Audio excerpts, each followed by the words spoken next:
नमस्कार। आप सभी का स्वागत है योग और स्वास्थ्य पर आधारित हमारे इस बेहद खास कार्यक्रम स्वस्थ विचार में। मैं हूं आपके साथ आपका साथी विकास। दर्शकों, प्रकृति ने हमें बहुत कुछ दिया है, बहुत कुछ अमूल्य वस्तुएं दी हैं और इन सभी का सदुपयोग हमें करना आना चाहिए।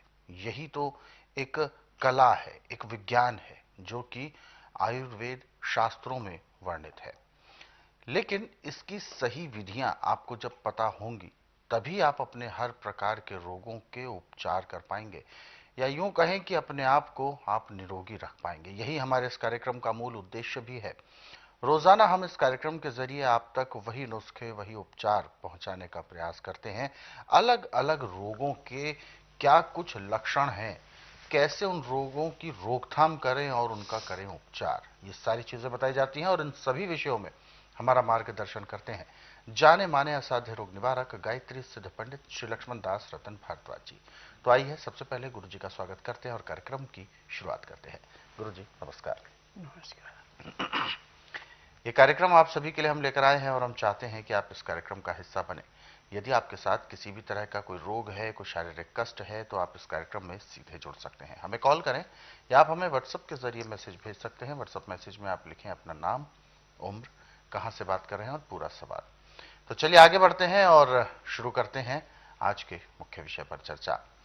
गुरु जी, आज के इस अंक में हम बात करेंगे पेट से संबंधित एक ऐसी समस्या के बारे में जो बहुत ही ज्यादा पीड़ा देने वाली होती है, जिसे कहते हैं कब्ज। कब्ज एक ऐसा रोग है, या रोग कहें, या एक ऐसी समस्या है जिसमें मल ठीक से निकास नहीं कर पाता। तो आखिर कब्ज बनने की स्थिति किन किन हालातों में पनपती है? देखिए, जब खाना खाते समय आप पानी नहीं पीते, अच्छा। छना हुआ आटा, मैदे की चीज़ें, तली हुई चीज़ें बेटैमा खाना खाते हैं तो लीवर उसको पचाता नहीं। बिल्कुल। जब लीवर पचाएगा नहीं तो पैंक्री इंसुलिन नहीं बनाएगी। अब वो खाया पिया आपके पेट में जाके सड़ेगा, जिससे पित्ते में तेजाब बढ़ेगा। तेजाब बढ़ेगा, आंतों के अंदर खुश्की आ जाती है और जो खाया पिया सड़ कर के आंतों में जाके जम जाता है, इससे हमें कब्ज होती है। और सुबह खाली पेट जो पानी पी के कब्ज को तोड़ने की कोशिश करते, उससे और बढ़ती है बीमारी, घटती नहीं है। यदि हम चोकर वाला आटा, छिलके वाली दालें, छिलके वाली सब्जियां, सिंधा या काला ना प्रयोग करें, आयोडीन ना करें, लाल मिर्च हरी मिर्च का प्रयोग ना करें, काली मिर्च का प्रयोग करें, तो कब्ज कभी हो ही नहीं सकती। अच्छा, ये है खास बात। हाँ, परंतु कब्ज को तोड़ने के लिए जो आप खट्टे, नमकीन, मीठे चूर्ण लेते हैं, कब्ज को तोड़ते नहीं। रात को लेते हैं, सुबह भी पेट तो साफ हो गया, परंतु उससे नुकसान ज़्यादा होता है। अच्छा। तो इसका सबसे आसान तरीका है कि सुबह उठो, दातन कूड़ा करो, मूली रात को रख लो। आप सुबह उठ के उस मूली के सख्त पत्ते निकाल दें, नरम पत्ते रहने दें, उसका जूस निकाल लो। ठीक है। उस जूस में आप आधा नींबू निचोड़ दो और उसको पीने में आप 20 मिनट लगाओ। घंटे डेढ़ घंटे के अंदर आपका पेट बिल्कुल साफ और नुकसान कोई नहीं, लाभ ही लाभ होगा। परंतु मूली 12 महीने नहीं मिलती। हाँ बिल्कुल, ये बात तो है। 12 महीने यदि आपको मूली चाहिए तो आपको कम से कम 12 इंच के या 15 या 18 इंच के गमले चाहिए, 5-4। सर्दियों में तो आप उसको धूप में रख के भी मूली को उगा सकते हैं। गर्मियों में गमले हमेशा छाया में होने चाहिए और एक गमले में 15-15, 20-20 बीज भी आप बो सकते हैं।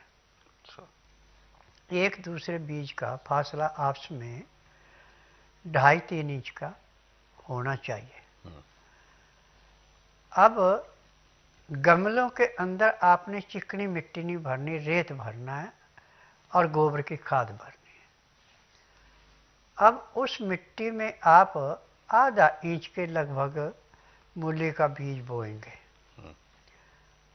और 4 दिन के लिए तो बीज बो के और पानी में नमी दे के उसको ढक के रख देंगे। चौथे दिन जब उस ढक्कन को हटाएंगे तो उसमें सारे बीज उगे हुए मिलेंगे। अब इसमें गर्मी का मौसम है तो सुबह सूर्य उदय होने से पहले छिड़काव कर दें पानी का, और शाम को सूर्य अस्त होने के आधे घंटे बाद फिर छिड़काव कर दें। तो जो गमले के अंदर गर्मी थी उस पानी से शांत हो जाएगी और मूली अपनी अच्छी ग्रोथ करेगी। सर्दियों तो मूली 40 दिन लेती है अपनी पूरी तैयार होने में, और गर्मियों में मूली 30 से 35 दिन लेती है। और ये मूली आप 12 महीने घर में ही तैयार कर सकते हैं। जिसके पास जगह नहीं है, बालकनी है मकान की छत अपनी है, तो उस पर तैयार कर सकते हैं। अच्छा, ये इसकी खास बात। बिल्कुल गुरुजी, जैसा कि अभी आपने अपने कथन में कहा कि पानी हमें भोजन के साथ साथ पीना चाहिए, यहाँ पर कुछ अपवाद होते हैं कुछ लोगों के कि पानी यदि खाने के साथ पिएंगे तो वो पचेगा नहीं। देखिए, उन लोगों ने थ्योरियां पढ़ी, मेरा प्रैक्टिकल है।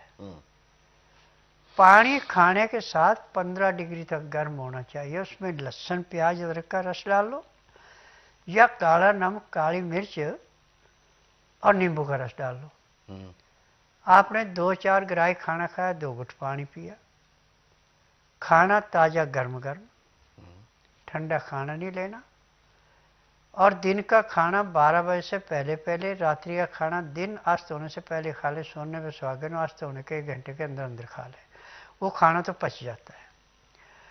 परंतु खाना खा रहे दिन में 2:30, 3, 4 बजे, खाना नहीं पचेगा। रात को खा रहे 10, 11, 12 बजे, 2 बजे, खाना नहीं पचेगा। फिर आपको रोगों से जूझना पड़ता है। जिसका खान पान सही टाइम का है, ये आखिरी सांस तक कभी ना बीमार होता, ना किसी डॉक्टर हकीम की जरूरत पड़ती। बिल्कुल। और एक चीज और जानना चाहूंगा गुरुजी, क्योंकि कब्ज को लेकर बहुत से लोगों में अलग अलग बातें हैं कि कब्ज हुई तो बाहर बाजार से कोई दवाई खा ली और वो टूट गई कब्ज और वो ठीक से अपना आप को महसूस करने लगते हैं। क्या बार बार कब्ज होना, इसकी वजह से क्या अन्य रोग भी हो सकते हैं? देखिए, जब आपको कब्ज होगी तो आपकी नाभ भी अपनी जगह से सरक जाएगी। अच्छा। नाभ भी जिसकी सरक गई उसकी कब्ज तो कभी जानी नहीं। तो उसको कब्ज रहेगी ही रहेगी, यही पहचान है। बिल्कुल। तो दर्शकों, वास्तव में जो भी दिक्कत होती हैं हमारे पेट से ही शुरू होती हैं, हमारे खान पान से शुरू होती हैं। तो खान पान को आप अच्छा रखें, अपने भोजन को आप सादा रखें, यानी बिल्कुल सादा भोजन करेंगे, जितना ज़्यादा पौष्टिक होगा, सादा भोजन होगा, उतना ही आपको लाभ करेगा, उतनी ही आपके शरीर में एनर्जी भी बनेगी। क्योंकि अक्सर जो कुछ ज़्यादा ही स्वादिष्ट व्यंजन होते हैं, लजीज व्यंजन होते हैं, वही बीमारियों को पनपने का अवसर भी देते हैं। तो इन सब बातों को आप ध्यान जरूर रखें और कब्ज बिल्कुल भी ना बनने दें। जब भी आपके साथ कब्ज की कोई ऐसी समस्या बनती है, तो ऐसे में आपको ध्यान रखना है कि किसी भी तरह का कोई ऐसा भोजन आपको नहीं करना है जो भारी हो, जो पचने में ज़्यादा समय ले। और भोजन के साथ साथ आपको किन किन चीज़ों का ध्यान रखना है, वो सारी चीज़ें भी आपको गुरुजी ने बहुत बेहतर तरीके से समझाई है। ऐसे बहुत सारे नुस्खे हैं, बहुत सारे उपचार हैं, जिनको यदि आप पढ़ना चाहते हैं तो आप स्वस्थ विचार पुस्तकों के जरिए भी पढ़ सकते हैं। और दर्शकों, यदि आप भी इस कार्यक्रम से जुड़ना चाहते हैं तो आप हमें कॉल कर सकते हैं या आप हमें व्हाट्सएप के जरिए भी मैसेज भेज सकते हैं। आगे बढ़ते हैं और जो दर्शक हमारे साथ जुड़े हुए हैं लाइन पर, आइए उनको शामिल करें कार्यक्रम में। हेलो। हेलो जी सर। जी नमस्कार। नमस्कार सर। सर, रीढ़ की हड्डी थोड़ी बड़ी है तो उससे नसें दब गई, उससे जो है राइट पैर जो है वो सारा का सारे में बहुत दर्द है। पैर के नीचे जो है पैर रखते हैं ना, तो उसमें वैसा लगता है जैसे कुछ इसमें जो है अंदर कुछ हो रहा। जी, रीढ़ की